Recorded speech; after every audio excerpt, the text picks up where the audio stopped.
ድርጅቱ አሁን የትግል ስልት ነው እያደረገን ያለ ነው። ጠቅላይ ሚኒስትር መሆን እንፈልጋለን። ያንን ለመሆን ደግሞ ህገ መንግስቱ ያግደናል። ከህገ መንግስቱ አኳያ አብይ የፓርላማ አባል ነው። ስለዚህ በዚህ ደረጃ በውይይት ለማም ፈቅዶ ተቀብሎ ነው ያደረግነው ነው የሚለው። ለማም ወጥቶ መግለጫ ሰጥቷል። ህዝብ ያንን ልክ አይደለም ብሏል። ባይዘው ውስጥም ውጭም ያለው ልክ አይደለም ብሏል። በጣም ኮንፊውዥን ተፈጥሯል። ምን ማለት ነው የሚለው እና ኦፍ ኮርስ ትግሉም የተመታው አንደኛ ምት ትግሉ ላይ ያረፈው ያኔ ነው እና ያው ፈቅደን ተነጋግረን ተማምነን ነው ያደረግነው ብሎ መግለጫ ሰጥቷል። ለማ በወቅቱ አስታውሳለሁ። ያ ኢንተርቪው በጣም አስገራሚ ነገር ነው። ያን ነገር ሰው ጊዜ ሲያገኝ እንዲያ እኔ ራሴ ጋብዛለሁ። ምክንያቱም ዛን ጊዜ ለማ ለህዝብ ሳይሆን ለአብይ አመራር የሚሰጥ አይነት ንግግር ነው የተናገረው። ሲናገር የነበረው አብይን እንደ ተጠንቀቅ ብሎ አመራር እንደመስጠት አይነት አነጋገር ነው እና የሚያስገርም ንግግር ነው ያ ንግግር። እስኪ ወደ ብልጽግና ምስረታ እንሂድ ታዬ። እንግዲህ ኦዲፒ ተፈጥሮ ደግሞ አሁንም ብዙ አልቆየም። በፍጥነት አራቱም የኢህአዴግ አባል ድርጅቶች ማንነታቸው ከስሞ ወደ አንድ ወጥ የሆነ ፓርቲ መምጣት አለባቸው የሚል ሩጫ ውስጥ ደግሞ ተገባ። ምንድነው ምክንያቱ? በወቅቱ ሐዋሳ ላይ መስከረም 2011 የኢህአዴግ ጉባኤ ነበረ። ያው ከዛም ቀደም ብሎ ኢህአዴግ መዋሃድ አለበት የሚል ጥናት ተደርጎ ኦህዴድ እና ቢያድን ናቸው ጉዳዩን ያዘገዩት። ያንን ያው ቲፒኤልኤፍ አጠቃላይ ሁሉን ነገር ይሄ ለብቻ የሚደራጁትን ኮንትሮሉን የበለጠ ለማጥበቅ በዛ ደረጃ አስቦ ነበረ። በኋላ አብይ ወደ አመራር ሲመጣ የአዴፓ ፕሮግራም ሲታየው ከኦዲፒ ፕሮግራም የሚለይ አይደለም።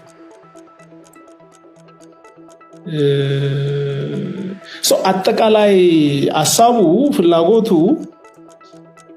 ይመሳሰላል። ወደ ሌሎች አካባቢዎችም ሄደ ሲታይ ፓርቲዎቹ አሉ። ከፕሮግራም አኳያ ተመሳሳይ ነው። ግን ደግሞ ከህግ አኳያ ለጠቅላይ ሚኒስትርነት ሊቀርቡ የማይችሉ ክልሎች አሉ። ኢህአዴግ አጋር ተብሎ እንትን የተባሉ እነዚህንም ማካተት ነበር። ደግሞ በመሰረታዊነት አራቱ ድርጅቶች 99 ስራ አስፈጻሚ ኮሚቴ 45 ማዕከላዊ ኮሚቴ እኩል ያዋጣሉ። በአባላት ግን ኦህዴድ 4 ሚሊዮን ነው፣ ህወሓት 300,000 ነው፣ ቢያድን ያው የተወሰነ ሚሊዮን ነው። ቁጥሩን ኤግዛክትሊ አላውቅም። ደኢህዴን ሚሊዮን ነው። ግን ደግሞ እኩል ነው። የበለጠ ደግሞ ወሳኙ ቲፒኤልኤፍ ነው ደግሞ ሄዶ እዛ ውስጥ ለዛም እንትን ማለት ነው እኩል መሆኑ አንሶት እንደገና እዛም ላይ ደግሞ የበላይ ነው። ይሄ ሁሉ መዋቅራዊ ችግር አለ፣ መቀየር አለበት። አንድ ላይ መምጣት አለብን። አንድ ላይ ስንመጣ የማዕከላዊ ኮሚቴም የስራ አስፈጻሚ ኮሚቴም እንደየአባል ብዛቱ በዛ ደረጃ ታይቶ የሚደረግ ነው። ፖለቲካም በኢህአዴግ ግምገማ ታህሳስ 2010 ላይ ግምገማ የ17 ቀን ግምገማ ተቀምጠው ይሄ ብሔረተኝነት የብሔር የቋንቋ መብት መከበሩ እንደተጠበቀ ሆኖ ፖለቲካሊ ግን በጣም ተለጥጦ አብሮ ለመኖር ወደማያስችል አቅጣጫ እየሄደ ነው። የብሔር መብት መከበር አለበት፣ ግን ከፖለቲካ ግን ትንሽ ረገብ ማለት አለበት የሚልም ነገር ነበረ። ሶ አንድ ላይ ለምን ፓርቲ አንሆን? ተመሳሳይ ሐሳብ አለ፣ ህገ መንግስቱ አለ፣ እሱን አንቃወምም። ፌደራሊዝሙ አለ፣ እሱን አንቃወምም። መዋቅሮቹ አሉ፣ ክልል ስልጣን አለ። ህገ መንግስቱ ቢከበር ፖለቲካው ደግሞ በሐሳብ ቢሰራ ችግር የለም በሚል ነው ሐሳቡ የመጣው። ሶ በዚህ መስመር ያው የመደመር መጽሐፉን ከዛ በኋላም የወጡ የፓርቲው ፕሮግራም፣ መተዳደሪያ ደንቡ፣ ፕሪንሲፕሎቹ ተብሎ የቀረቡልን ህብረ ብሔራዊ አንድነት፣ ነፃነት፣ የዜጎች ክብር፣ ወንድማማችነት፣ ፍትህ፣ እኩልነት፣ እነዚህ የመሃል ፖለቲካ የሚሉ ነገሮች አሉ። ማለት ሲታይ በጣም ደስ የሚል ማለት ራሽናል ሆነ ሲታይ ሌላ ፍላጎት ከሌለ ያው ትረስት የምታደርጋቸው ጉዳዮች ናቸውና ይሄ መጣ፣ ይሄ ቀረበ። ሶ በዚህ መነሻ ነው ወደዚህ የተመጣው ወደ ብልጽግና። ጥሩ። እስኪ እንግዲህ አንተ የዛ ፓርቲ ዋና ሰው ሆነ ስትንቀሳቀስ ነበር፣ በተለይ ኦሮሚያ ላይ የህግ ተማሪ ነህ፣ ደግሞ ህግ ተምረሃል። የምርጫ ቦርድን ህግ በደንብ አንብበህ ታውቃለህ። ፓርቲው ፕሮግራም ሲቀርጽ አብረህ ነበርክ። ሁሉም ነገር መሰረቱ ሲጣል አብረህ ስለነበርክ ነው የምጠይቅና የምርጫ ቦርድ ፓርቲዎች ሲቋቋሙ የሚጠይቃቸው መስፈርቶች አሉ፣ መሟላት ያለባቸው ነገሮች አሉ። አንዱ የጠቅላላ ጉባኤ የሚባል ነገር ነው። ብልጽግና ያው ምንም ነገር ሳያደርግ በጨበጣ ነው ከኢህአዴግነት አባላትን የኢህአዴግን አባላት እንግዲህ አንተ ሌላ አካሄድ ከነበረ ታርመኛለህ። ከላይ ያሉት እንጂ ከታች ያሉት አብዛኞቹ እንዳለ ስማቸው ወደዛ ተገልብጦ የብልጽግና ፓርቲ እንዲሆኑ አዲስ ፕሮግራም ተቀርጾ ተነግሯቸው ነው። የጠቅላላ ጉባኤ ሳያደርግ ነው ሰርቲፊኬት ያገኘው ከምርጫ ቦርድ። ህጋዊነቱን እንዴት ታያለ ለማለት ነው? ያ ከኔ አኳያ አካሄዱ ህጋዊ ነው የሚል እምነት ነው በወቅቱም ዛሬም ያለኝ። 4 ድርጅቶች የኢህአዴግ አባላት ናቸው። ኦፍ ኮርስ ህወሓት እምቢ ብሎ ነው የወጣው። 3 ድርጅቶች ከኢህአዴግ የመጡ ናቸው። 5 ድርጅቶች ደግሞ ከአጋር ከሚባሉ ድርጅቶች የመጡ ናቸው። ሁሉም ህጋዊ ድርጅቶች ናቸው። በጉባኤ የተመሰረቱ ናቸው። ሰርቲፊኬት ያላቸው ናቸው። በእያንዳንዱ መተዳደሪያ ደንብ ጥምረት ሲፈጠር እንዴት ነው የሚፈጠረው፣ ውህደት ሲፈጠር እንዴት ነው የሚፈጠረው የሚል መተዳደሪያ ደንብ ላይ ተጽፏል። ፓርቲዎቹ አስቸኳይ ጉባኤ ጠርተው በዛ አስቸኳይ ጉባኤ ነባሩን ፓርቲ አፍርሰው አዲሱን የሚፈጠረውን ፓርቲ ለመቀላቀል በቃለ ጉባኤ ውሳኔ አሳልፏል። 8ቱም ብልጽግና የተቀላቀሉት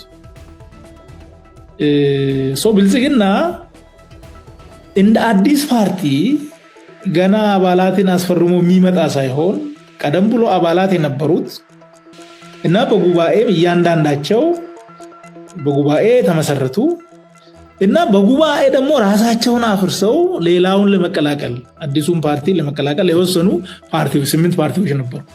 ከፓርቲ አኳያ ህይወት የነበራቸው ማለት ነው፣ ሌጋል ፐርሰናሊቲ የነበራቸው።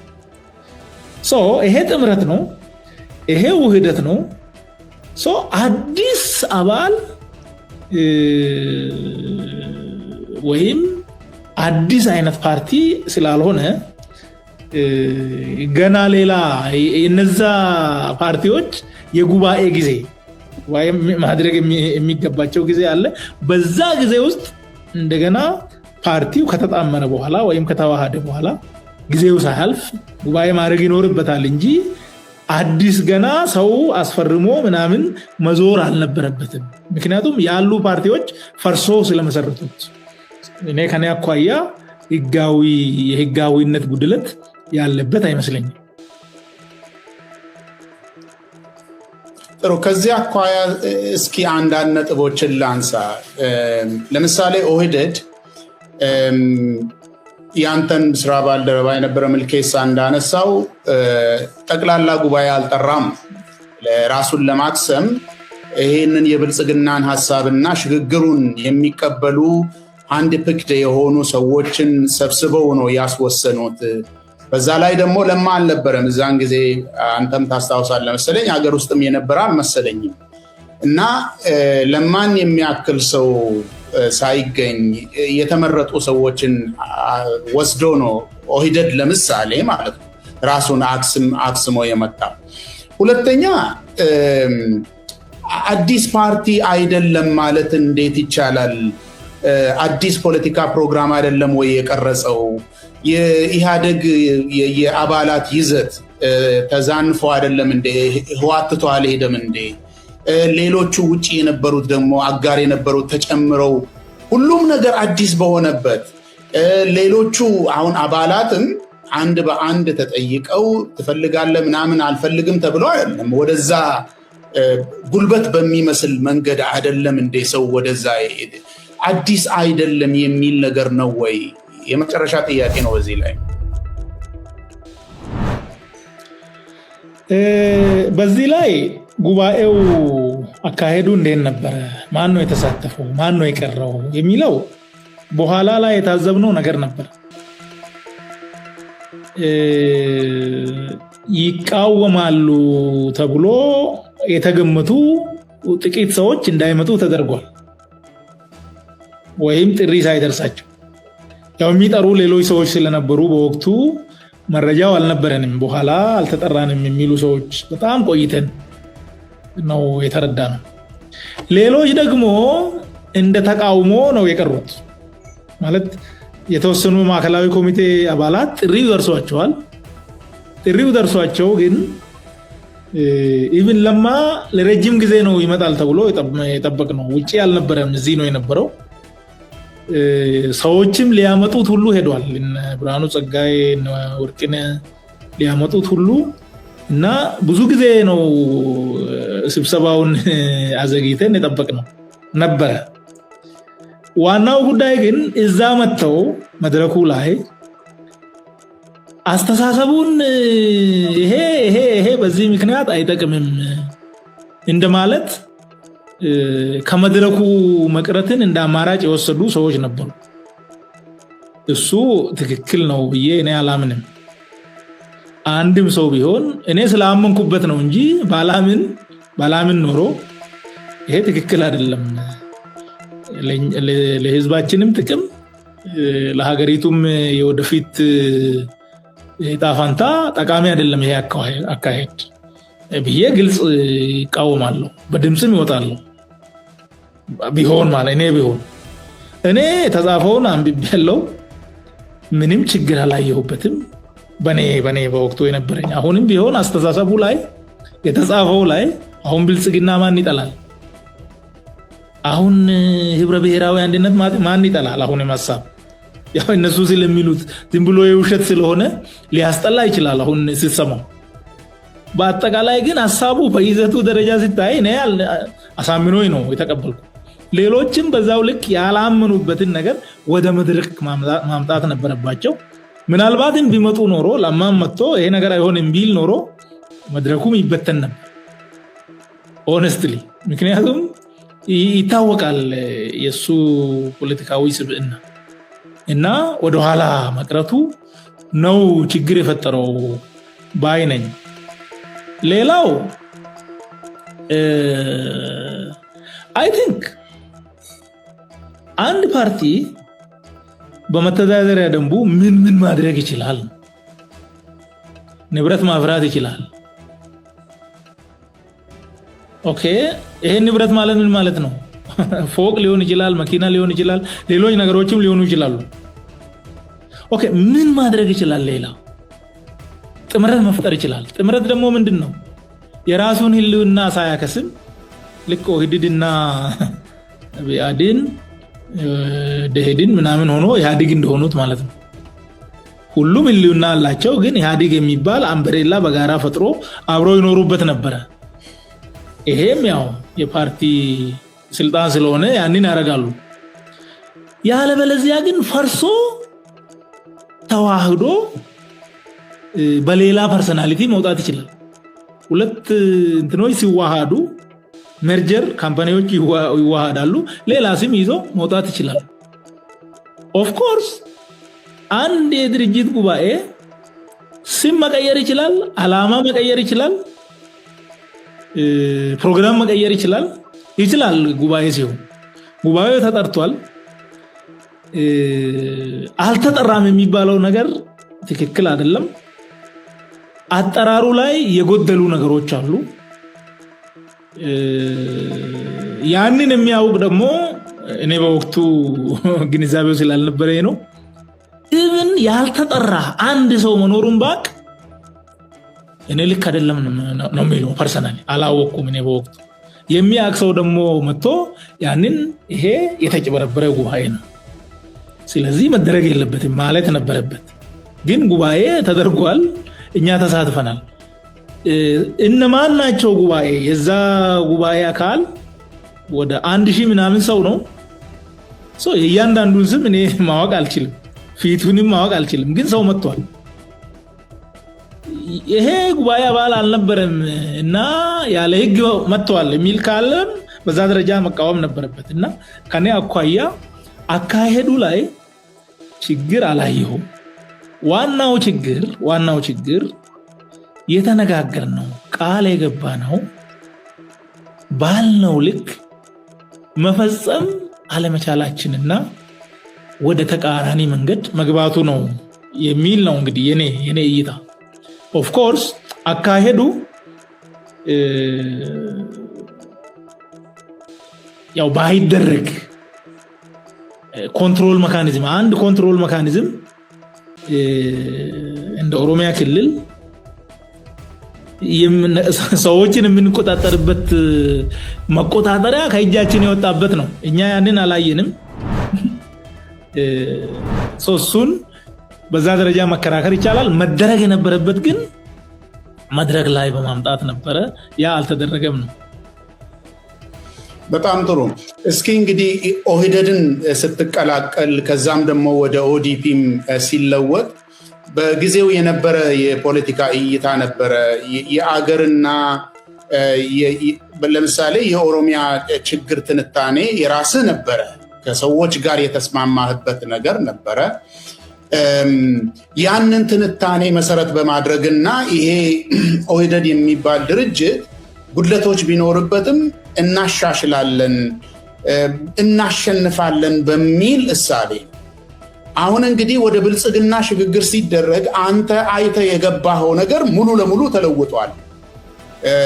ለምሳሌ ኦህዴድ ከነችግሩም ከነምኑም የብሔር ስም ነው ያለው። የኦሮሞ ህዝብ ዲሞክራሲያዊ ድርጅት ነው። ሌሎቹም እንደዚሁ አባል ድርጅቶቹም እንደዚህ። ብልጽግና ይሄንን ተጠይፎ ነው የጀመረው ማለት ትክክል አይደለም። ቢቻል ኢትዮጵያ የሚል ባይቻል ደግሞ እንደዚሁ ብልጽግና ፓርቲ የሚል የሆነውም ያ ነው። መጨረሻ ላይም ግጭት ያመጣው ነገር አገሪቷን ወደ ጦርነት የወሰደውም የብሔሮች ጥያቄ ተመልሷል የሚል እሳቤ ነው ሲቀነቀን የምናየው ማለት ነው። በተጨባጭ የሚታየው ችግር ግን የሚታወቅ ነው። አንተም የምታውቀው ነገር ነው። ኦሮሚያ ላይ፣ አማራ፣ የትም የተባባሰ ችግር እንጂ የተቃለለ ችግር አይታይም።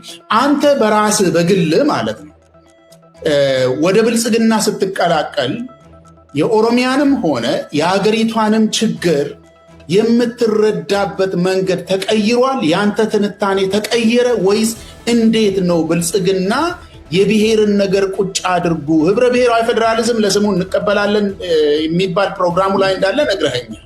ነገር ግን የብሔሮች ስም ሲፋቅ ከፓርቲ በፊት ደግሞ የብሔር ያለው ስምን ነው አይተ የገባው ያንተም ትንታኔ በዛ ላይ ተመሰረተ ይመስለኛል ከተሳሳትኩ ታርመኛል ወደ ብልጽግና ስትገባ የሀገሪቷን ችግር የምትረዳበት መንገድ የኦሮሚያንም የምትረዳበት ትንታኔ ተቀይሯል ማለት ነው ወይስ ሌላ ነገር አለ ምንም የተቀየረ ችግር አልነበረም ዋናው ጉዳይ ቀደም ሲል እኔ ሳይ ነበረው ያው ስለ ኦሮሞ ሳስብ ሰባዊ መብቱ የሚደፈረው ኦሮሞ ብቻ ነው ፍትህ የሚጎልበት ኦሮሞ ብቻ ነው ያለ አግባብ የሚገደለው የሚዘረፈው ኦሮሞ ብቻ ነው ስለዚህ በሚል ያሰብኩበት ወቅት ነበረ በኋላ ግን ተመሳሳይ ችግር ያለባቸው አካላት ጋር ታሰሩ እስር ቤት ሳይ ኦሮሞ ላይ የሚደርሰው ችግር የሚፈጸመው ግፍ አማራም ላይ ሶማሌም ላይ ሲዳማም ላይ ጋምቤላም ላይ ቤኒሻንጉልም ላይ በተመሳሳይ በአንድ አካል ሲፈጸም ነበር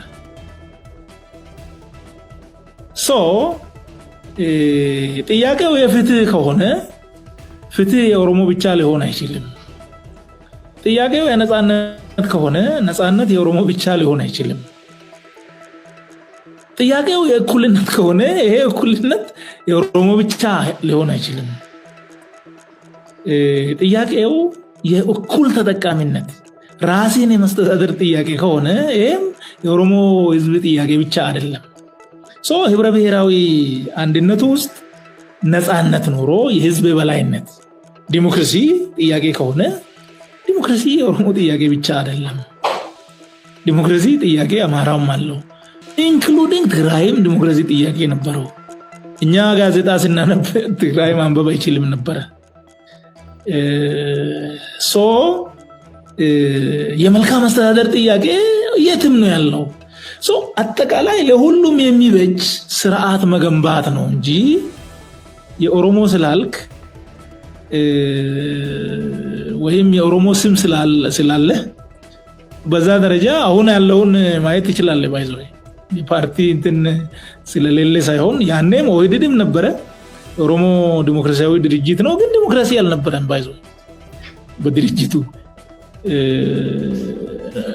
ማለት ብዙ ነገሮች የኦሮሞ ጥቅም ምናምን የሚነሱ ነገሮች አሉ ግን የስሙላ ነው ህገ መንግስት አለ ህገ መንግስቱ አይከበርም ነበር ራስን ማስተዳደር የሚባል ነገር አለ ግን ሌላ ሰው በእጃዙር ያስተዳድራል የነበረው ነገር ዋናው ነገር አሁን እናንተ ባላችሁበት የብሔር የሚባል ፓርቲ የለም ነገር ግን ደግሞ ሁሉም ብሔር ባለው ህግ ማዕቀፍ ውስጥ በነጻነት የፈለገው ማድረግ ይችላል ህጋዊ የሆኑ ነገሮች ማንም አይከለክልም የኦሮሞ ባህል ለብሰህ ብትንቀሳቀስ የሆነ ባንዲራ ብትይዝ ለምን ትይዛለህ የሚል የለም ጉዳዩ የገሌ ብሔር ወይም የኦሮሞ ፌደራሊስት ባል ፓርቲ እዛ ስላለ አይደለም ስርዓት አለ ህግ አለ ተቋማት አሉ የመንግስት ስልጣን የተገደበ ነው ያ ገደብ ደግሞ በዜጎች በቡድኖች መብት ይገለጻል ህገ መንግስቱ አለ በዛ ደረጃ ህገ መንግስቱ የሚከበር ከሆነ እና ስርዓት የሚመሰረት ከሆነ ተቋማት የሚጠናከሩ ከሆነ ፖሊስ ነፃ ከሆነ ፍርድ ቤት ነፃ ከሆነ በዚህ ደረጃ ምንም ችግር የለም በዚህ ማዕቀፍ ውስጥ ኦሮሞ ህዝብ ጥያቄ ምንም የተለየ ጥያቄ የለውም ከሌላው የፍትህ ጥያቄ ያለው የተገፋባቸው የተነጠቃቸው ብዙ ነገሮች አሉ ፍትህ ካለ ይመለስለታል ተቋማት ናቸው የሚመልሱት ይከሳል ፍትህ ያገኛል በሚል ነው የኔ እምነት የነበረው አሁንም ቢሆን ጥያቄው ተመሳሳይ ነው አሁን ኤርትራ ስትሄድ ኤርትራ መንግስት ነው ኦኬ እንደ መንግስት ስም አለው አገርም አለ ያ ህዝብ የሚፈልገው ነገር እየተደረገለት ነው ደቡብ ሱዳን ሀገር ሆኗል የሆነ ፓርቲ አለው በዛ ደቡብ እንትን የሚጠራ ኦኬ ከሰሜን ሱዳን ሲገነጠል ያው የሆነ ችግር አንስቶ ነው ያ ችግር ተፈቷል ወይ እዛ ስትሄድ ምክንያቱም የሆነ አካል የሆነ ሰው የሆነ ብሔር ስለሆነ ሳይሆን በመርህ ላይ ተመስርተ በዛ መርህ መሰረት ስርዓት ገንብተ ተቋማትን አጠናክረ ተጠያቂነትን አምጥተ ግልጽነትን አምጥተ በዛው ማዕቀፍ ውስጥ ነው እንጂ አሁንም ቢሆን ያ ነገር ኦኮ ስለሆነ ኦፌድን ስለሆነ የሆነ ስለሆነ የሚፈታ ነገር አሁንም የለም ሶ ከዚህ አኳያ ችግሩ የጋራ ስለሆነ በዚህ የጋራ ችግር ላይ በጋራ ፕሮግራም በጋራ አላማ በጋራ አደረጃጀት ሆነን ብንሰራ ደግሞ በትግሉ ጊዜም የህዝብ መተባበር አንድ ላይ መምጣት ተመሳሳይ ስሜት ማሳየት ነገር እያየን ስለነበረ አንዱ ለሌላው ሞቷል ድንበር ተሻግሮ አንዱ ለሌላው ታስሯል ድንበር ተሻግሮ አንዱ የሌላ ችግር አሞታል ሶ ከዚህ አኳያ እኔ የኦሮሞ ችግር ብቻ ሳይሆን ሊያሳስበኝ የሚገባው የትግራይም ችግር ሊያሳስበኝ ይገባል የአፋርም ችግር የአማራም ችግር የሶማሌም ችግር ባያስኩት ፕሮግራም ማዕቀፍ ውስጥ በዚህ ደረጃ ብናስብ ፖለቲካሊ የአንድ ሀገር ሰዎች እስከሆነ ጊዜ ድረስ ይሄ ልክ ነው የሚል እምነት ነበረኝ በወቅቱ ሶ በዚህ መሰረት ነው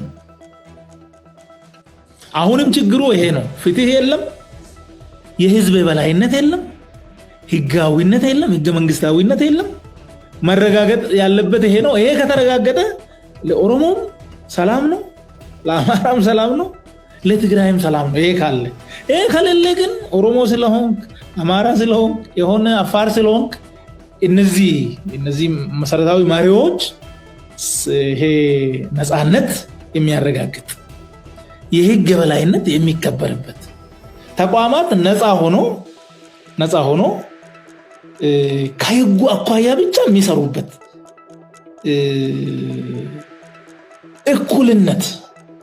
እኩልነት ፍትህ ካልተረጋገጠ ምንም ለውጥ የለም ውሃ ቅዳ ውሃ መልስ ነው የሚሆነው እና የኔ እምነት ያ ነው የነበረው ያው በኋላ የሚታዩ ነገሮች ሊኖሩ ይችላሉ የኔ ስህተቶች እዛ ውስጥ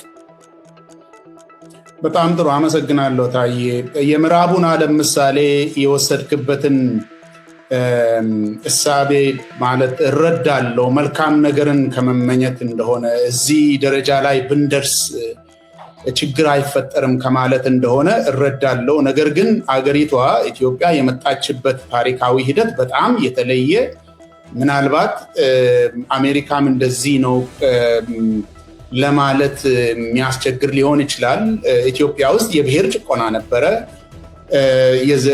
ማለት በኤምፓየር ነው ሲፈጠር ሀገሩ እና ብዙ ውስብስብ የሆኑ ችግሮች ነው ዘመናዊ ኢትዮጵያ ውስጥ የተፈጠረው የብሔር ድርጅቶችንም የፈጠረው ይሄ ነው የመሬትን ችግር መሬት ላይ የተመሰረተን ችግር ያመጣው እንደዚህ አይነት አካሄድ ነውና የብሔርና የመሬት ጉዳይ አገሪቷን ሁለት አብዮት ነው የወሰዳል የ1974 በግዕዝ አቆጣጠር የ66ቱ እና የ1991 በግዕዝ 1983ቱ ሁለት አብዮቶችን ወስዶ ነው አሁን የነበረው ያለነው ደረጃ ላይ የደረስ ነው ብዙ ሰው ዋጋ የከፈለበት ያለቀበት ነው ያንን ለማቃለል አይመስለኝም ያንን ምሳሌ የወሰድከው የብሔርንም ጥያቄ እንደምታምንበት እገምታለሁ ነገር ግን አገሪቷ የመጣችበት መንገድ የኛ በጣም የተለየ ነው አንደኛው ወገን የኔ ቋንቋ ተጨቅኗል ተዘርፌያለሁ የበታች ሆኜ ነው የኖርኩት የሚልና የተማሪዎች እንቅስቃሴም ሁሉም ነገር በዛ ላይ ነው መሰረቱን የጣለው ወደ ታዬና ወደ አብይ እንሻገር እንግዲህ ታዬ አሁን የራስህን የፖለቲካ አቋም ይዘህ በህዝብ ወገን ሆነ እየተከራከርክ ነው። የዚህ አገር አካሄድ የፖሊሲ ቀረጻው ስህተት አለበት፣ አተገባበሩም ስህተት አለበት፣ አገሪቷ ተቸግራለች፣ ችግር ውስጥ ገብታለች በሚል የህዝባዊ ጥያቄዎችን ይዘ እየተከራከርክ ያለህበት ጊዜ ነው አሁን። ከዛ በፊት ግን ከአብይ አህመድ ጋር ከብልጽግና ፓርቲ ጋር አንድ አመራር ውስጥ ገብታችሁ ስትሰሩ ነበር። አንተ ብልጽግና ፓርቲን ኦሮሚያ ውስጥ ካቋቋሙት ካስተዋወቁት ሰዎች ውስጥ የመጀመሪያው ረድፍ ላይ የተሰለፉ ሰዎች ናቸው ውስጥ ነቢል ስህተት አይሆንም ይመስለኛል። ከአብይ አህመድ ጋር መጀመሪያ የተዋወቅበትን አጋጣሚ ታስታውሳለህ? አዎ 2010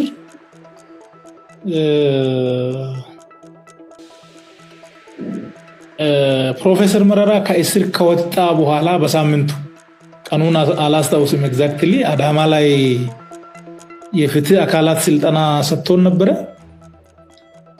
ያኔ ነው የተገናኘ ነው። በወቅቱ ስለ ፍትህ ስርዓቱ፣ ስለ ፖሊስ፣ ስለ አቃቤ ህግ፣ ስለ ፍርድ ቤት የኛን ሀገርና የሌሎች ሀገራትን እያነጻጸረ ያው ጥሩ ሞቲቬቲንግ የሆነ ስልጠና ሰጥቶን ነበረ። ያኔ ነው ያገኘሁት። ደግሞ የሆነ ምልክት ሰጥቷል። ያኔ ባለፈው ሳምንት የት ነበርክ ብሎ የነበረ እኔም ሚልኬሳም ነበርን መሰለኝ። ፕሮፌሰር መረራ እንኳን በሰላም ወጣ ብለን ከእሳቸው ጋር ፎቶ ተነስተን ለጥፈን ነበር። እሷን አይተዋል ማለት ነው። የት ነበርክ ባለፈው ሳምንት የሚል ወደዛ ይሄዳሉ የሚል ስጋት ነበረው መሰለኝ። እሱን አንስቷል። ያኔ ነው ለመጀመሪያ ጊዜ በአካል ያገኘሁት። ሌላው ያው ከዛ በኋላም ብዙ ቅርበት አልነበረንም እስከ 2014 ድረስ። በጣም ጥሩ። በግልጽ በአደባባይ ልዩነትህን መግለጽ ከጀመርክ በኋላ አንተን እሱ ከሚኒስትር ዴታነት ያነሳበት ጊዜ አስታውሳለሁ እና ያንን እርምጃ ሲወስድ የለጠፍከው ነገር ነበረ። በሚዲያም ቀርበ ደግሞ የተናገርካቸው ቃላቶች የነበሩ አብይ አህመድን ለመግለጽ አንደኛ አረመኔ ነው የሚል ነው። ሁለተኛው በአፋን ኦሮሞ የሰማሁት ናቶ ነማ ሂንቀበኒ ለሰው የመራራት ስብዕና የለውም ጭራሽ አላየውበትም የሚል ነው።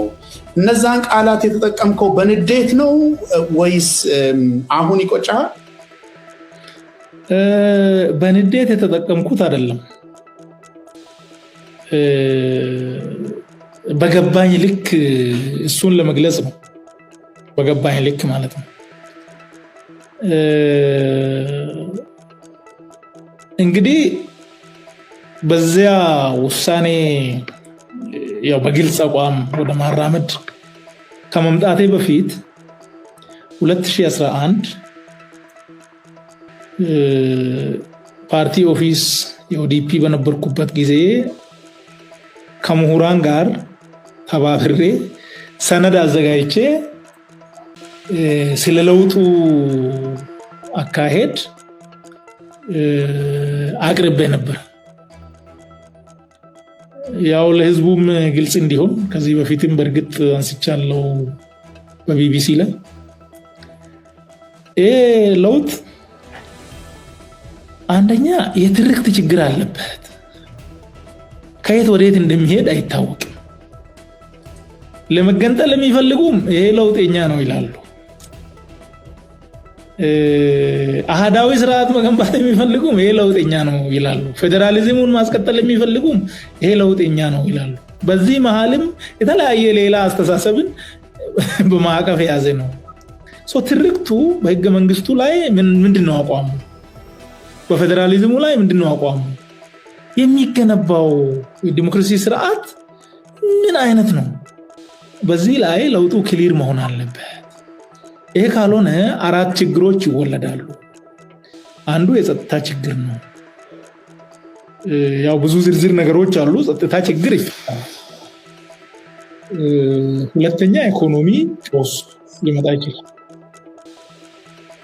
ኑሮ ውድነቱ፣ ስራ አጥነቱ፣ ሳቦቴጅም ሊደረግ ይችላል። ከተቀናቃኝ ኃይሉ ጋር አቅማችን ስለማይመጣጠን እንደገና አስተዳደራዊ ጦስ ሊመጣ ይችላል። ሌብነት የበለጠ ከበፊቱ ሊሰፋ ይችላል። አገልግሎት ሊስተጓጎል ይችላል። ከዲፕሎማሲ አኳያም ችግር ሊመጣ ይችላል እና ልንሰናከል እንችላለን የሚል ሐሳብ አቅርቤ ነበረ። ያ ሐሳብ ወደቀ። ይሄ ሐሳብ የዲያስፖራ ሐሳብ ነው። ዲያስፖራ ደግሞ እብድ ነው። ዲያስፖራን አትስሙት አለ። ከዛ በኋላም ሌላ ጊዜ ያው ቅድም አስቸኳይ ጉባኤ በተባለ ቀን አዳማ ላይ 4 ጥያቄዎችን አንስቼ ነበረ። አንዱ ትግሉ ላይ ዋጋ የከፈሉ ሰዎች እውቅና ማግኘት አለባቸው፣ የተጎዱ መካስ አለባቸው። ይሄ ካልሆነ ለውጡ ባለቤት አልባ ይሆናል የሚል አንስቼ ነበር። ሁለተኛ ሌብነት በኢህአዴግ ጊዜ ከነበረው ፍጥነት በላይ እየሄደ ነው። ይሄ ሉገም ሊበጅለት ይገባል። ያለበለዚያ ይበላናል። ወያኔን እንደበላ ሁሉ እኛንም ይበላናል። ሶስተኛ የኛ መንግስት የኛ አስተዳደር በስርዓቱ ውስጥ ተጠያቂነት የለውም።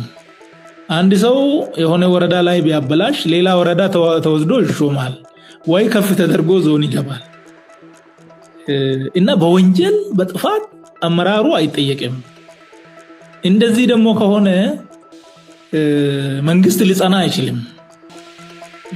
ህዝብም በዚህ ደረጃ እያየን ነው፣ ተስፋ ይቆርጣል። ሌላው ወጣቱ ነው። ወጣቱ በትግል ውስጥ ነው የነበረው። አሁንም ጭንቅላት ውስጥ ያለው ከትግል ከአመስ አልወጣም። ይሄ ፕሮጀክት ተቀርጾ በጀት ተመድቦ ወጣቱ ወደ ሰላም መንፈስ እንዲመለስ ብቻ ደግሞ ሳይሆን ስራ እድል ይፈልጋል፣ ሰርቶ መኖር ይፈልጋል። በዚህ ልክ ታስቦ የራሱን ድርሻ በዚህ ለውጥ ውስጥ ተጠቃሚነቱን ማረጋገጥ ይፈልጋል። ይሄ ካልተደረገ ይሄንን ታግሎ ያመጣውን ለውጥ እንደገና መልሶ ሊታገለው ይችላል ብዬ ነግሬዋለሁ። ኖት ይዞ ነው ዝም ያለው።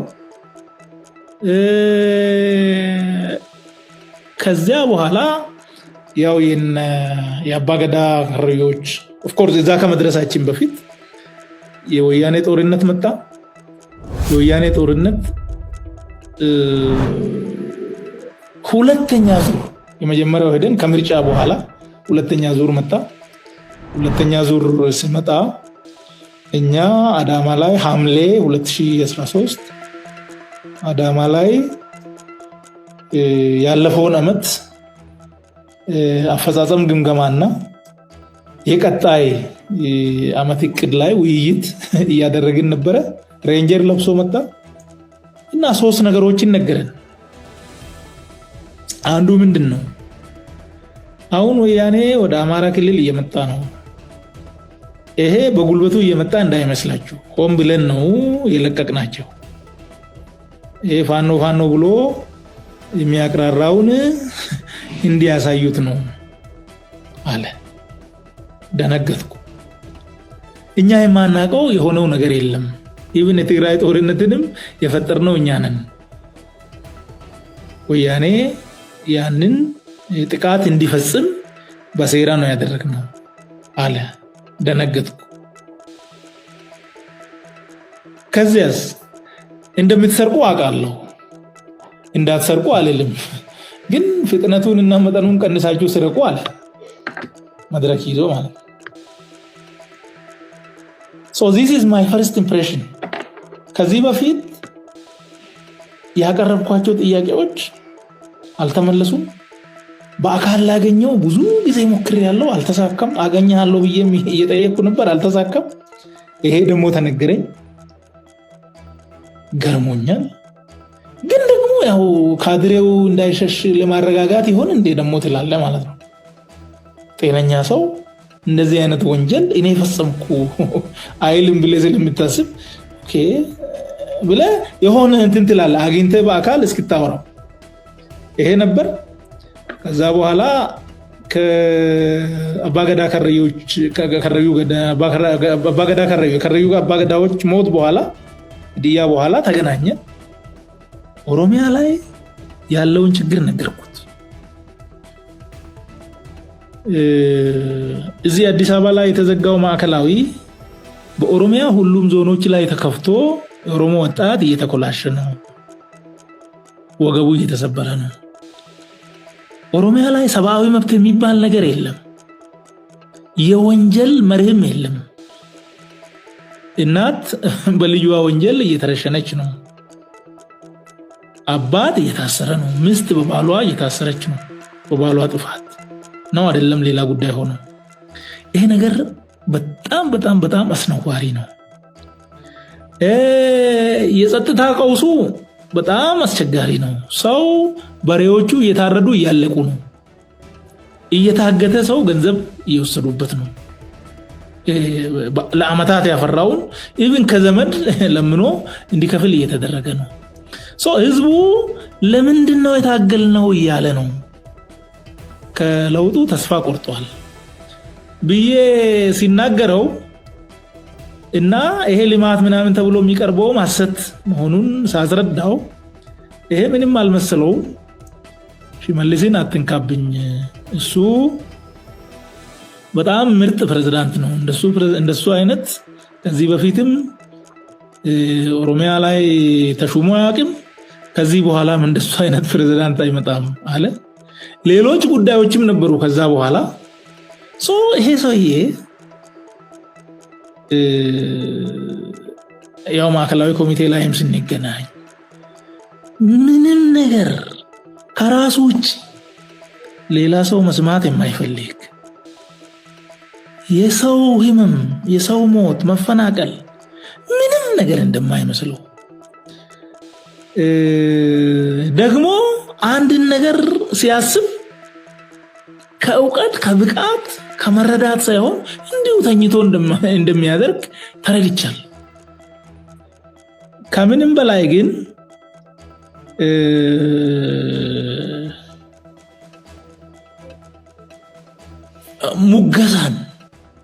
ሙገሳን ብቻ አመራርን ስመርጥ ሲያስጠጋ ሲሾም ህግን እንደማይከተል ይሄን ሁሉ አየው እና 2011 የቀረበውን ሐሳብ በበጎ ተመልክቶ ቢሆን ኖሮ ጦርነቱን ማስቀረት ይቻል ነበር። ጦርነቱ ቢቀር ደግሞ አሁን ያለንበት ዙሪያ መለስ ቀውሱ፣ ምክንያቱም በጣም ትልቁን ኢኮኖሚያችን የበላው ጦርነት ነው። ጦርነቱ ላይ ያለቀው ገንዘብ ብቻ ሳይሆን በጦርነቱ ምክንያት ከዚህ ሀገር የሸሸ ኢንቨስትመንት አለ፣ ለመምጣት እያሰበ ሳይመጣ ይቀራል። ይሄ በጣም ሂውጅ ነው፣ ሂውጅ ገንዘብ ነው። ይሄ ሁሉ ቀውስ ያመጣው እሱ ነው የሚለውን ራሴ አይቼ ተከታትዬ ገብቶኝ ነው እንጂ ሰላምም እንደማይፈልግ ኦፍ ኮርስ አንድ ያልነገርኩ 2015 አንድ ጊዜ የኦሮሞ ነጻነት ሰራዊት ሰዎች ተገለው ገለናል ብሎ በፌስቡክ ለቀቁ የሚዲያ ሰራዊት። ከዛ ተወስዶ ካውንተር የተሰራ ሰው መግደል ሳያንስ እንደገና በሬሰ እንደዚህ ይቀልዳሉ በሚል ትንሽ ካውንተር ፕሮፓጋንዳው በለጠ።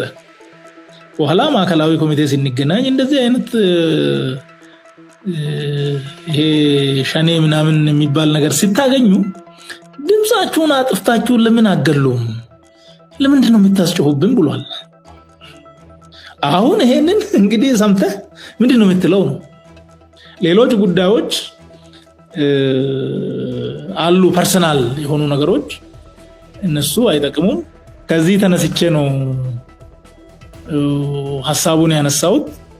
ያ ሐሳብ ምናልባትም አማርኛ ጎሎኝ ነው እንጂ ካለኝ መረዳት ከዛ በላይም ማለት ይቻላል ነበር ለማለት ነው።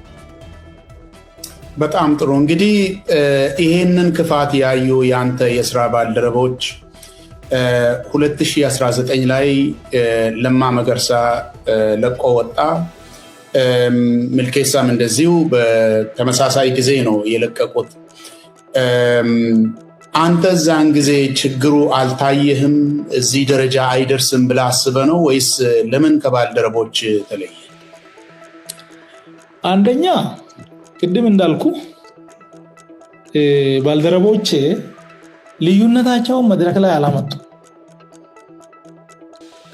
ከሚልኬሳ ጋር አንድ ቀን ቤት ተወያይተናል። ቤት አላሳመነኝም። ኢንፐርሰን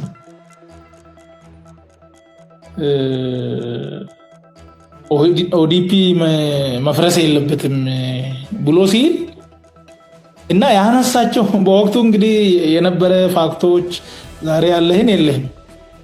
በወቅቱ የነበረ ፋክት ላይ ሆነ ደግሞ አላሳመነኝም። ሆነስትሊ ተከራክረናል። አንድ እሱ መድረክ ላይ አለመምጣቱ እና በምክንያት ተደግፎ አንድ ሁለት ተብሎ አልተከራከርንበት። አንዱ ችግር የሆነው እሱ ነው። ውስጥ ለውስጥ ነው አንዳንድ ነገር ሲደረግ ነበር። እኔ ደግሞ የሚፈልገው የመድረክ ትግል ነው። በመድረክ ትግል ደግሞ የመጡ ውጤቶችም አሉ ተስፋ የሚሰጡ የገመገምኳቸው ከቦታ የተነሱ ነበሩ። በእኔ ፐርሰናል ግምገማ ልክ አይደለም ይሄ ብዬ ያ ደግሞ ተስፋ ይሰጣል ማለት ነው። ውጪ ላይ ሌላውን እየታገልክ ውስጥ ላይ ደግሞ የተጣመሙ ችግር የሆኑ ነገሮችን ማስተካከል ከቻልክ ያው ድርጅት ማለት እሱ ነው የሚል ነው የነበረኝ ለኔ። እና ደግሞ ጽሁፎቹ፣ መሪዎቹ፣ ፕሮግራሙ በትክክል ያው ሆን ብዬ አንብቤው ነው። ስህተት አላየሁበትም። አሁንም ቢሆን ማለት ነው። ከዛ አኳያ መድረክ ላይም ባለመምጣቱ እና አላመንኩም ማለት ነው። የሚያሳምነኝ ነገር አልመጣም፣ አልተገኘም። አንዱ እሱ ነው። ሁለተኛ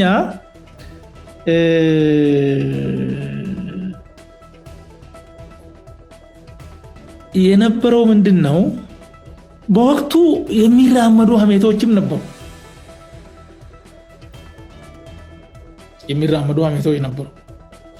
ያው ገሌ ላይ ቀንተዋል። በወቅቱ እሱ ኖቤል ሽልማትም አግኝተዋል እና ለማ እኔ ጠቅላይ ሚኒስትር ቢሆን ኖቤል ሽልማቷ የኔ ትሆን ነበር የሚል እንትንም ነበረው የሚሉ ነገሮች ደግሞ ነበሩ። ይሄን የሚያጠራ ደግሞ ፊት ለፊት ላይ መጥቶ ይሄ አይደለም ይሄ ነው የሚል ደግሞ ቅድም ያልኩ የመድረክ እንትን አልነበረም።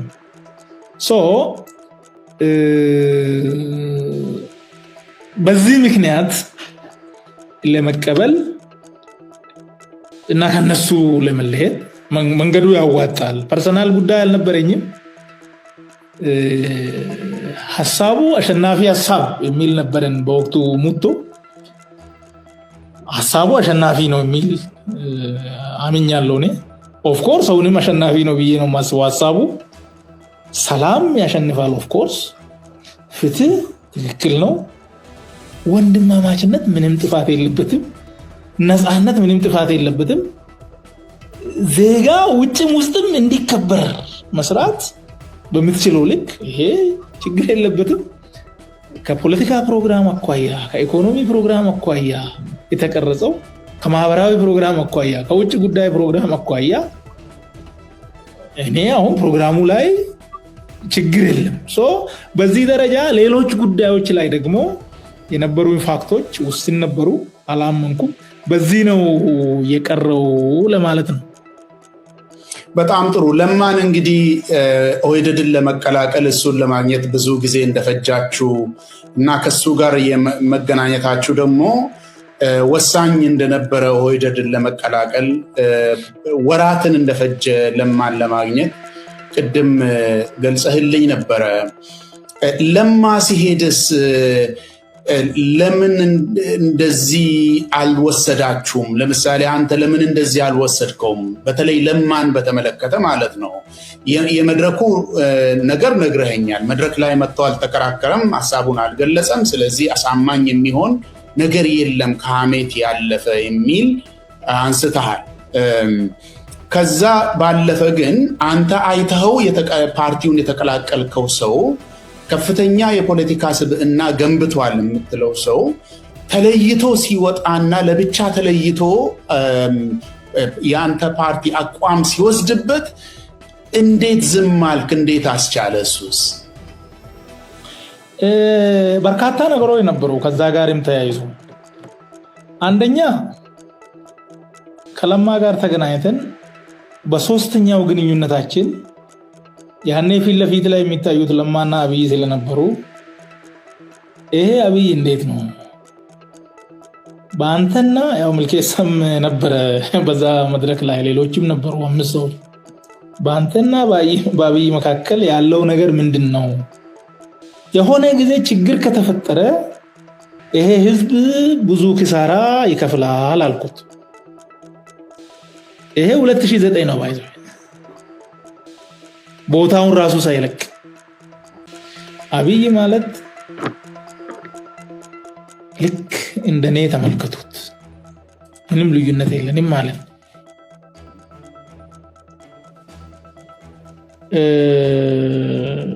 አንዱ ጉዳይ እሱ ነው። ሁለተኛው ጉዳይ ኢህአዴግ ስራ አስፈጻሚ ኮሚቴ በዚህ በውህደት ላይ ሲወስን ለማ እጁን አጠር አድርጎ አወጣ። ትዝ ካለ ወደ ላይ አላወጣም ደግሞ አውጥቷል የሚል አሳይተውናል። ለማ ደግፏል የሚል አልደገፍኩም ብሎ ደግሞ ሳይደግፍ በዛ ደረጃ ሆኖ ከሆነ አልደገፍኩም አላለም። እንዳልኩ ክሊር በሆነ መንገድ በኦዲፒ መድረክ ላይ ደግሞ ይሄ ነገር በዚህ ምክንያት ጊዜው አይደለም የሚሉ ሰዎች ነበሩ። ግን ስንወስን ሁሉም ደገፈ። እኔ ጊዜው አይደለም ከሚሉ ሰዎች አልነበርኩም። ጊዜው አይደለም የሚሉ ሰዎች ነበሩ።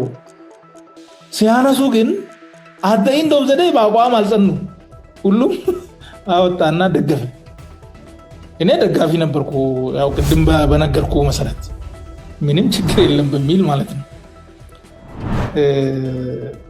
በዛ ውስጥ ኮንፊውዥን ነበረ። ለማ ራሱ አልደገፈም ደግፏል የሚል ነገር ክሊር አልነበረም። ቪኦኤ ላይ ወጥቶ አንድ ጊዜ ከመናገሩ ውጭ ስራ አስፈጻሚ ኮሚቴ ላይ ኢህአዴግ ላይ እጅ አሳይቷል። እሱ ራሱ ኮንፊውዥን አንድ ቀን ከምልኬሳ ጋር እናገኘው ብለን ተመካክረን ምልኬሳ አግኝተዋል፣ እኔ አላገኘውም። አንድ ትልቅ ክፍተት የፈጠረው እሱ ነው። እኔ በሆነ ምክንያት መሄድ አልቻልኩም። ልንሄድ አስበን ወስነን ግን አልቻልኩም። ምልኬሳ ብቻውን ሄደ። ከዛ ደግሞ ተወያይቶ መጣ። ከመጣ በኋላ ግን በትክክል አላስረዳኝም ማለት ነው። ምልኬሳ አልተቀበልኩትም፣ አላሳመነኝም። ለምንም አይደለም። እኔ ማንኛውንም ሐሳብ ካሳመነ ምንም ችግር የለም። ካሳመነ ይሄ ሐሳብ በቃ የቆየውበት ነው። ስንት ዓመት ከኔ ጋር ኖሯል፣ አለቅም አለኝ እና አዲስ የተሻለ ሐሳብ ከመጣ እኔ አመለካከቴን ለመቀየር ሌላ ምንም ነገር ሳይሆን ለተሻለ ጉዳይ ምንም ችግር አልነበረም። ግን አላሳመነኝም በወቅቱ። እሱ ነበር ደግሞ ሐሜቱ አልኩ ማለት ነው። ከዛ በኋላ ለማ መድረክ ላይ ዝም እያለ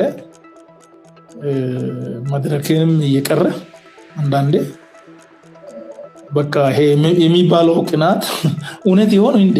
ሰው አይደለ አንተም እውነት ይሆን እንዴ? በቃ ትላለህ ማለት ነው። በዚህ ምክንያት ይሆን እንዴ ለማ ትላለህ። አንድ እሱ ግን ምንድነው ችግሩ? ሁለት ችግር አለ። ይሄን ሐሳብ ማመን ነበረብኝ አልነበረብኝም ብዬ ሳስብ ሁለት ነገር ነው። አንድ አብይ በበዓለ ሲመቱ ላይ ብዙ ሀተታ ከተናገረ በኋላ አንድ ቁም ነገር ተናግሮ ነበር። ያ ቁም ነገር ምንድነው? እንደዚህ ፊት ለፊታችሁ እንደሚቆም እናቴ በ7 ዓመቴ ነግራኝ ነበራል። እሱ ቁልፍ ጉዳይ ነበር። ሌላው ሀተታ ነው እና እሱን ክሪቲካሊ ማየት ነበረብኝ። ያዩ ሰዎች ነበሩ። that was my failure። ንጉሳዊ ስርዓት ነው የሚመሰርተው አለ። ዲሞክራሲ የሚባል ነገር ከዚህ በኋላ የለም። ፍትህ ምናምን ህግ ምናምን የሚባለው ነገር በእግዚአብሔር የተሾመ ሰው ተጠያቂነት የለበትም። ባይሰው ፈጣሪ ነው ይሄን ቦታ የሰጠኝ። ይሄን ደግሞ ቀደም ብላ አይታ እናቴ ነግራኛለች አለ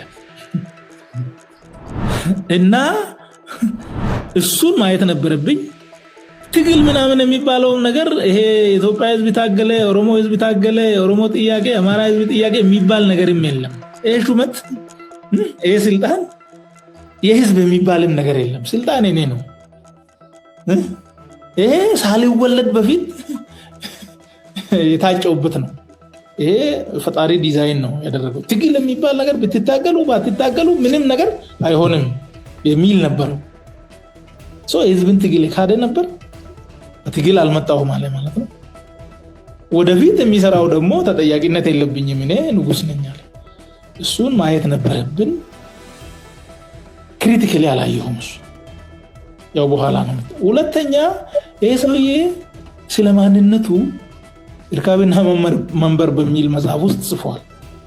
ስታነብ ታገኘዋል። ብዙ አተታዎች አሉ። አንደኛ ወጥ አቋም የለም እዛ ውስጥ።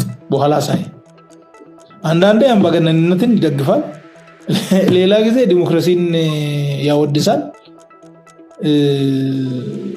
ሌላ ጊዜ ማስመሰል ምናምን ይላል።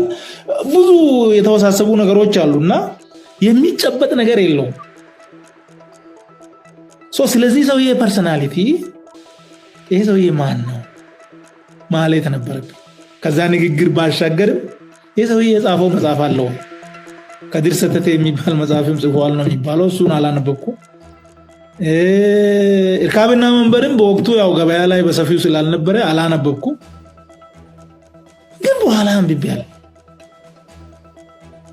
በኋላ ሰውዬውን ካየው በኋላ ምንድነው የሚለው ቁልፉ?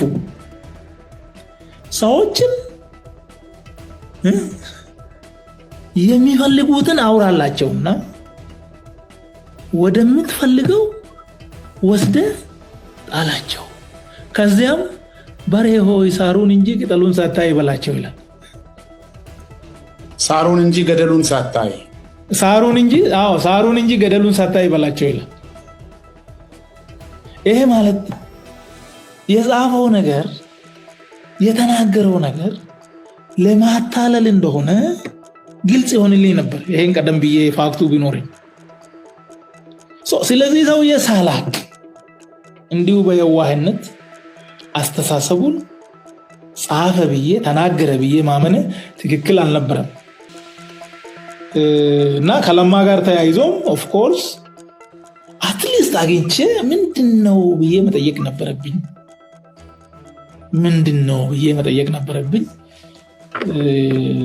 እና እዛ ላይ ራሴን አያለው ማለት ነው። ከዛ ባሻገር ግን ያው ሌላ ኢንቴንሽን ኖሮኝ ሳይሆን የተጻፈው ነገር ለኦሮሞ ማለት ኦሮሞ ትልቅ ነው በኢትዮጵያ ውስጥ እና ያ የተጻፈው ኢትዮጵያ ውስጥ ቢሳካ በቁመቱ ልክ ብልጽግና ከመጣ በቁመቱ ልክ ይደርሷል፣ ፍትህ ከመጣ በቁመቱ ልክ ይደርሷል፣ ምንም የሚጎልበት ነገር የለም የሚል ሙሉ እምነት ይዤ ነው ብልጽግና የሆንኩት ማለት ነው። በዚያ ነው። በጣም ጥሩ። እንግዲህ አሁን የተለያዩ ነገሮችን ነግረኸኛል። ብልጽግና ውስጥ የተፈጠሩ ችግሮችን በተለይ ከአብይ ጋር ስትገናኙ የስርዓቱን ግድፈቶች፣ ህዝብ እንዴት እየተቸገረ እንደሆነ፣ የፍትህ ማጣት፣ ሰዎች አለ ህግ መታሰር እና መገደል፣ ህዝብ ድምፅ መታፈን፣ ሁሉንም ነገር አንስቼ አውርቼለት ነበረ ብለህ አንዳንድ ነገሮችን አንስተኛል። በጊዜ አኳያ ካየነው ከብልጽግና ጋር ፎርማሊ ለመለያየት ችግር የገጠመ መቼ ነው ብለን ማስቀመጥ እንችላለን? ከዛው አያይዘ በምን ጉዳዮች ናቸው? ቅድም ያነሳህልኝ ነገር ከሆነ ያው ስለሰማን መድገም አያስፈልግም። ነገር ግን ከዛ የሚለዩ ነገር ከሆነ ወይ ደግሞ ያተርጓጎም ነገር የቀርቶህ እንደሆነ እንድትነግረን ነው። በምን ጉዳዮች ነው ከብልጽግና አምኜበት ነው የገባሁት ያልከኝን ነገር ለመለየት የወሰንከው? በምን ጉዳይ ጊዜ ውስጥ መቼ?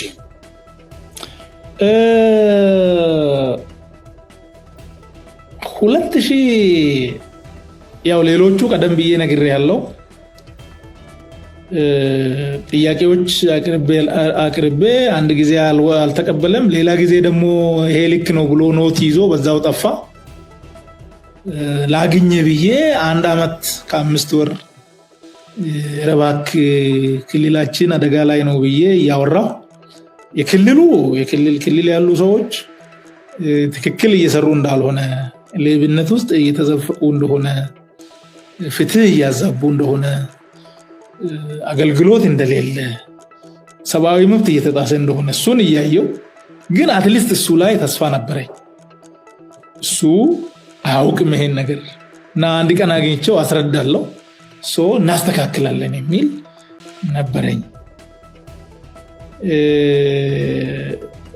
ቅሬታ ውስጥ ላይ የተነሳው 2013 አይ ቲንክ ግንቦት አካባቢ ይመስለኛል። ወላቡ የሚባል ወላቡ ኮንስትራክሽን አለ፣ ወላቡ ፕሪንቲንግ የሚባል እዚህ ገላን ላይ ይመረቃል። ተጠርቼ ነበር፣ እኔ አልሄድኩም። ከዚያ ጻፍኩ የሆነ ኮመንት በዛ ጉዳይ ፌስቡክ ላይ ምን ብዬ፣ ይሄን ፕሮጀክት መመረቅ ጥሩ ነው፣ ቁልፉ ጉዳይ ግን መርቆ መሄድ ሳይሆን ከዚህ በፊት የተመረቁ የት ደረሱ የሚለውንም መጠየቅ ያስፈልጋል። እነ ገዳባስ የት አሉ? አሁን እነ ኦዳባስ በኦሮሞ ኢኮኖሚክ ሪቮሉሽን የጀመርናቸው እነ ኬኛ ቢቨሬጅ የት ደርሷል? 2009 ነው የጀመርነው፣ ይሄ 2013 ነው። 4 ዓመት አልፏል። ቢያንስ በ2 ዓመት እንጨርሳለን ብለን ነበር ኬኛን። አሁንም ገና ነው 9 ዓመት ዘንድሮ ልጅ እንደዛ ነው የሚባለው። የት ነው የደረሰው? ከዚህ አኳያ ዝም ብለን ለሆነ ለአንድ ቀን ጫጫታ ሳይሆን ያ ነገር ውጤታማነቱንም መከታተል ይፈልጋል ብዬ ጻፍኩ። ይሄንን ቅር ሲለው ለፍቃዱ ደውሎ ሽመልስ ይሄንን እንዲያነሳ ንገረው አለ ለፍቃዱ። ፍቃዱ ጠየቀኝ አንሳ ብሎ። ያልኩት ነገር ስህተት አለው የለውም? እና ለምንድን ነው ማነሳው? በቃ ሽሜ እንደስ ስላላለው አንሳው። አይ አላነሳም አልኩ። በዚህ ላይ ግጭት ተፈጠረ። የማውቀው ማለት ነው። ከሌሎቹም ጋር በሰላም ነበርን እስከዛ። ያው ምንም ችግር ብናይ ግን ያው ፊት ለፊት ግጭት አልነበረም።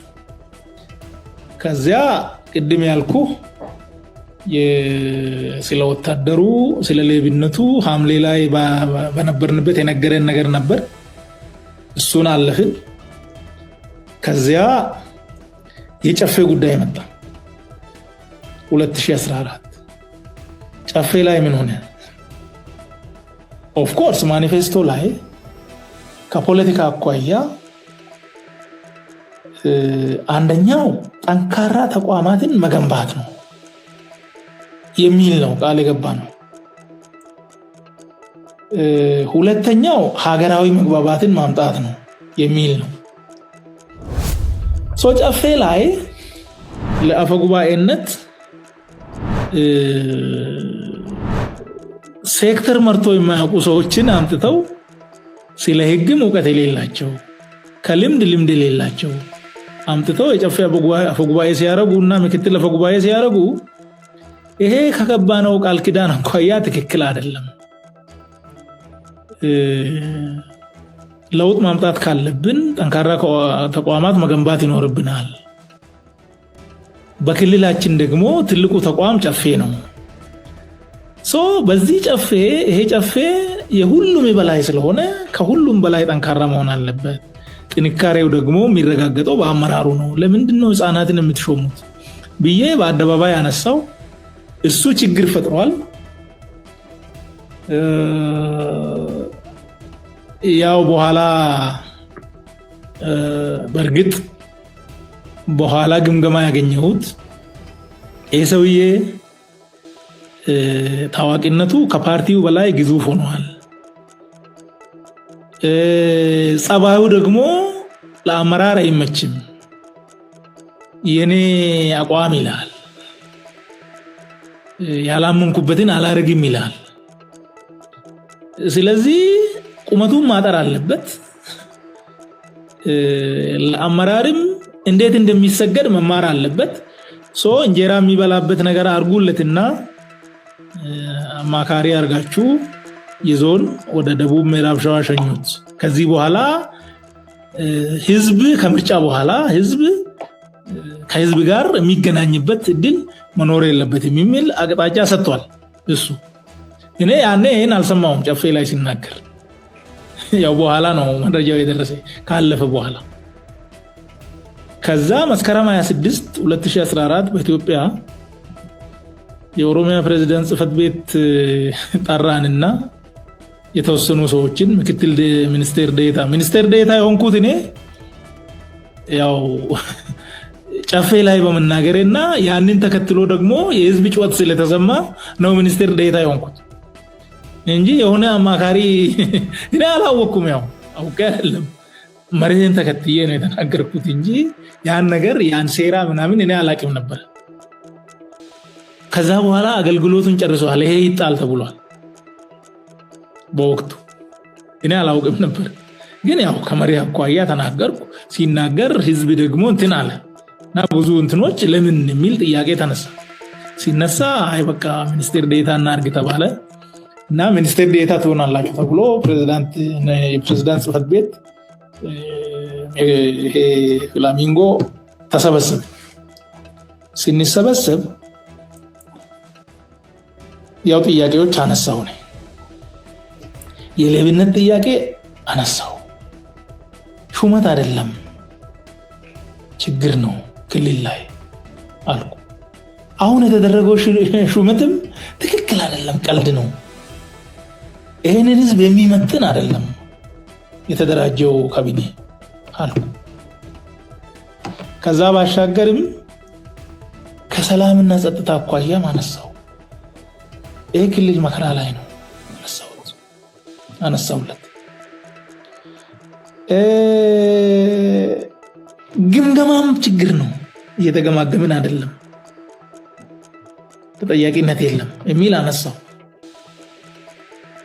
ወርቅነሽ ብሩ ደግሞ ሰላም ሚኒስቴር ዴኤታ ነበረች። እሷ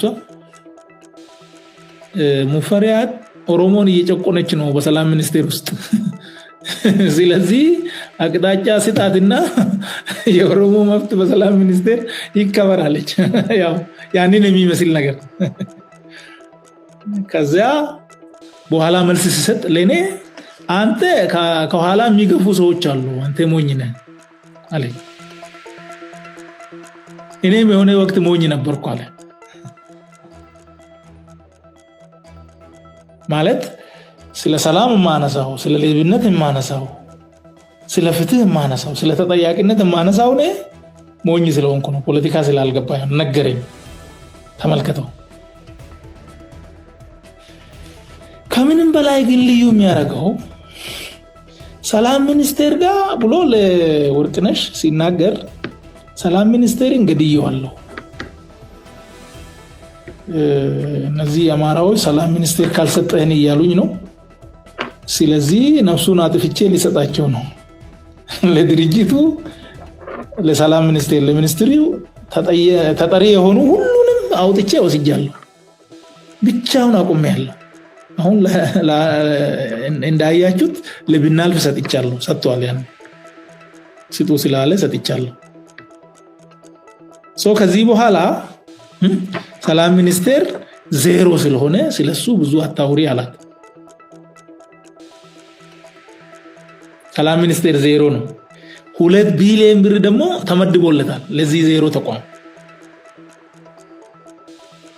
በጀቱ 2 ቢሊዮን የሚጠጋ 2 ቢሊዮን 1 ቢሊዮን እንደዛ አይነት የሚጠጋ ኦፍ ኮርስ ሌሎች ከውጭም የሚመጡ 2 ቢሊዮን ይሆናል ተያይዞ ነገሩ ኦኬ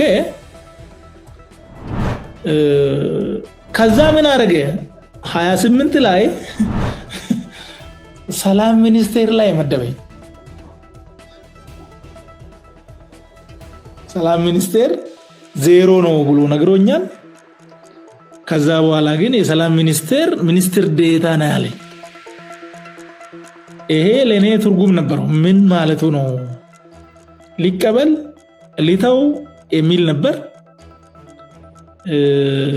ሶስቱ የሚፈልገው ምንድነው ሚለውን ገመገምኩ አኩርፌ እንዲወጣ ነው የሚፈልገው እሱ አኩርፌ አልወጣም እቀጥላለሁ ቀበላለሁ እዛ ሆኜ ግን ለወከልኩት ህዝብ ድምጽ መሆኔን እቀጥላለሁ ብዬ ወስኜ ቀጠልኩ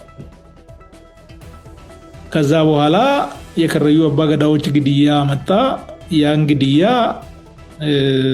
ራሳቸው ፈጽሞ ግን ኦነግሸን የፈጸመ ያሉ መረጃ ነበረኝ በመረጃው ላይ ተመስርቼ ይሄ ትክክል አይደለም የፈጸመው መንግስት ነው የሚለውን አጋለጥኩ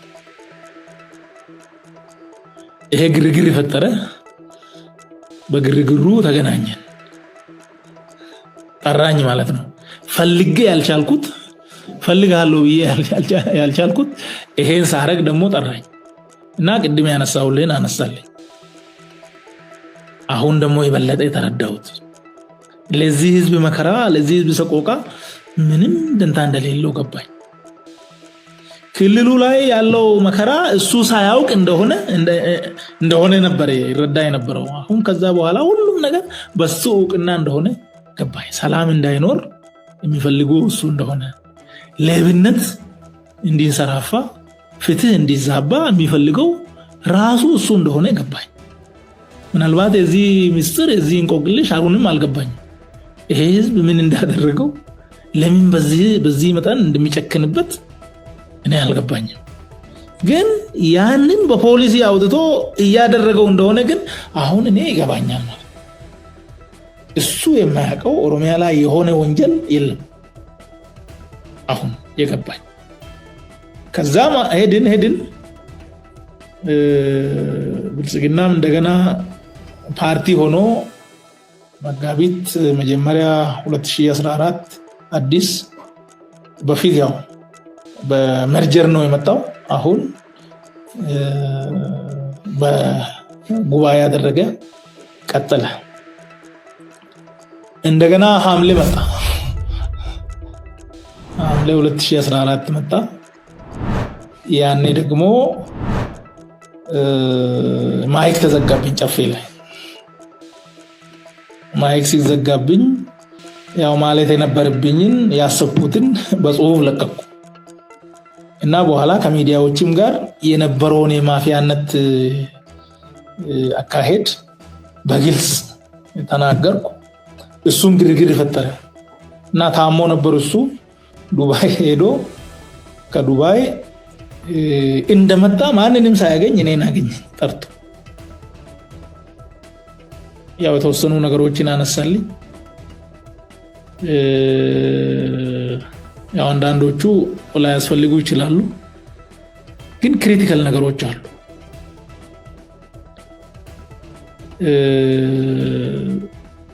አንዱ ለምንድነው አንተ ከጠላት ጋር የምትደዋወለው አለኝ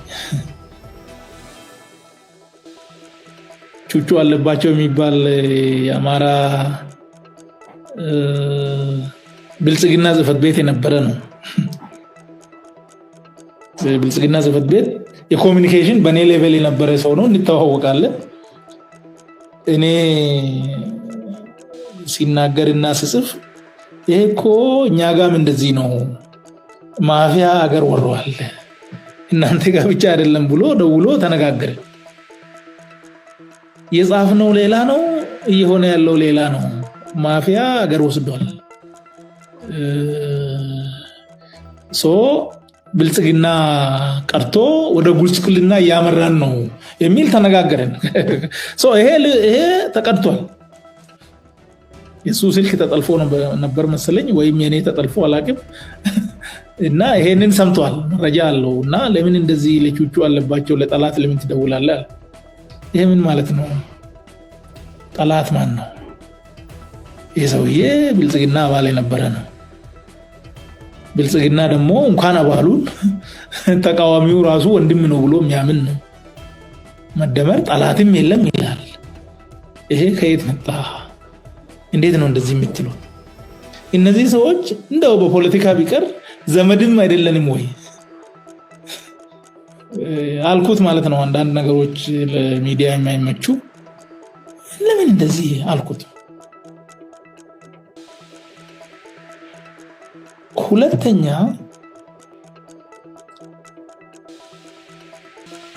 እነገሌን ላጠፋ ነው አለኝ በአካባቢው ፖለቲካ ምናምን ስም ጠርቶ ምናልባትም ያው የሚሆነው ስለማይታወቅ አማራን ላጠፋ ነው አለ ምስጢሩ ነው እንዳይቀር ለምን አፉን አውጥቶ እንደዚህ አማራን ላጠፋ ነው ብሎ እንደዚህ ነገረ አዎ እያፈረስኩ ነው አለ እንዴ እኔ እኮ እየጠየቅኩ ያለሁት ኦሮሞ ህዝብ ነፃነት እንዲያገኝ ፍትህ እንዲያገኝ ከችግር እንዲወጣ እንጂ አማራ እንዲጠፋ እኔ ለዛ አልታገልኩም አልፈልግም አልኩት እንደዚህ አይነት ነገር አይደለም አልኩት ጥያቄ ደነገጠ ይሄን ከዚህ በኋላ እኔ ጥያቄ ጠየቅኩ ያው እኔ ጥበቃ ምናምን ተወስዶ ስለነበር 2010 ላይ ሰኔ መጀመሪያ አካባቢ እነ ምልኬሳም የነበሩበት በርካታ ሰዎች ጠርተውን ጠላት የሚባል በሙሉ ከኛ በላይ ታየን መግደል ይፈልጋሉ አለ ስለዚህ ጥበቃ ይደረግለታል ከዛ በመነሳት 7 ጥበቃ ተመደበልኝ 5 ቤት የሚጠብቅ 2 ከኔ ጋር የሚንቀሳቀስ ያው እንግዲህ መረጃ አለው ብለን ነው ለሴራም ሊሆን ይችላል አላውቅም ግን ብሎኛል አሉ በማስረጃ ግን ምን ሆኗል ጥበቃ ተነሳ ማለት ነው ያልኩት ምንም ነገር አይደለም የጻፍነው ይተግበር ነው ተጠያቂነት መኖር አለበት ብለናል ቃል ገብተናል ያጠፋ ይጠየቅ ነው ህዝብ ደግሞ ዋጋ የከፈለው ለነፃነት ነው ዋጋ የከፈለው ለልማት ነው ዋጋ የከፈለው ለፍትህ ነው ለእኩልነት ነው የመረጋገጥ አለበት አሉ ሌላ አላልኩም እንጂ ግጭታችን እዚህ ነው ይሄንን በማንሳቴ ጥበቃዬ እንዲነሳ ተደረገ ማለት ጥበቃዬ ተነስቷል ደግሞ የደህንነት ስጋት እንዳለብኝ ታውቃለህ ለኔም ነግረኸኛል በዚህ ጊዜ ሰው እንኳን ቢያጥራችሁ ጠመንጃ ለምን አትሰጡኝም መሳሪያ ለምን አትሰጡኝም ራሴን እንዲጠብቅ ለፌደራል ፖሊስ ንገርልኝ አሉ እኛ አንገልህም የሌሎች ግን አያገባንም ማለት ይሄን ኮንክሉዥን ምን አስመጣው ጠላት ማን ነው አልኩት ይገሌን አጠፋለሁ ሲል ይሄ እኔ ጥያቄ አይደለም አልፈልግም አልኩት ስለዚህ መጠበቅ የለብህም መሞት አለብህ አለ ስለ ህዝብ ነፃነት ስለ ህዝብ እኩልነት ስለ ህዝብ ፍትህ መናገር የለብህም ይሄ ወንጀል ነው በውስጥ ታዋቂነት ሲታይ በዚህ ተለያይተን ወጣን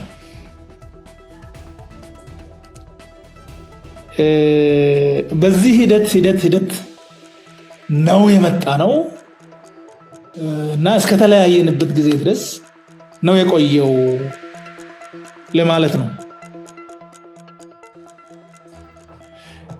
መልካም አቶ ታዬ አመሰግናለሁ እንግዲህ የብልጽግናን ፖሊሲ እንደምትቀበል በፖሊሲው ጋር ችግር እንደሌለብህ የፖለቲካ ፕሮግራሙ ላይ ችግር እንደሌለብህ ዋና ሐሳቤዎቹ ላይ ችግር እንደሌለብህ ቅድም ገልጸህልኛል። ይሄንን ቃለ ምልልስ የሚሰማ ሰው አይ ከብልጽግና ጋር ያለህ ልዩነት ያፈጻጸም ነው እንጂ መሰረታዊ ልዩነት የለህም ቢል ምንድነው? መሰረታዊ ልዩነት አለ እንጂ ብልጽግና የተጻፈ ብልጽግና አለ። የኔ እምነት እሱ ነው። እየተሰራበት ያለው ነገር ግን ያልተጻፈ ብልግና አለ። ተቋማትን ገንባልን ተቋማት የሚያፈርስ ስራ ነው የሚሰራው። በተቃራኒ ሰላም ተብሏል፣ የሚሰራው ጦርነት ነው። የተጻፈው ነገር የለም በስራ ላይ አንድ ፍሬ የተጻፈው ነገር አንድ ፍሬ የለም። መደመር ተብሏል፣ መበተን ነው ያለው። ብልጽግና ተብሏል፣ ጉስቁልና ነው ያለው። ይሄ ደግሞ በድንገት አልመጣም። ወደዚህ እንደምንመጣም ችግሩን ጠቁሜ ነግሬ አልተሰማም። እነሱ ያሉበት ዓለም እኔ ያለሁበት ዓለም አይደለም። ይሄ ብልጽግና ደሴት የሚባለው ነገር ምናባዊ የሆነ ነገር አለ። እኔ በዛ ምናብ ውስጥ አልገባሁም። ይሄ አመራር የሚባለው ከላይ ያለው ግን ከብልጽግና እንትን ጋር ኦፍ ኮርስ ልዩነት ያላቸው እየተጨነቁ እያመማቸው አማራጭ የሚኖሩ አሉ በጣም ብዙ ሰዎች። ግን የተወሰኑ ሰዎች እዚህ ጋር እኛ ጋር አይደሉም ያሉት። የራሳቸው ዓላማ አላቸው። እዚህ ጋር ስለሚሞተው ሰው የዜጋ ክብር ብለን የሰው ሬሳ በአህያ ተጭኖ ገበያ ውስጥ ይሄዳል። ዜጋ ነው። ወንጀል አጥፍቶ ከሆነ መሞትም ካለበት በክብር ነው መሞት ያለበት። በህግ አግባብ መቀበር አለበት። ከሞተ በኋላ ደግሞ በሬሳ መጫወት ባህልም አይደለም። ይሄ ነው የሚሆነው።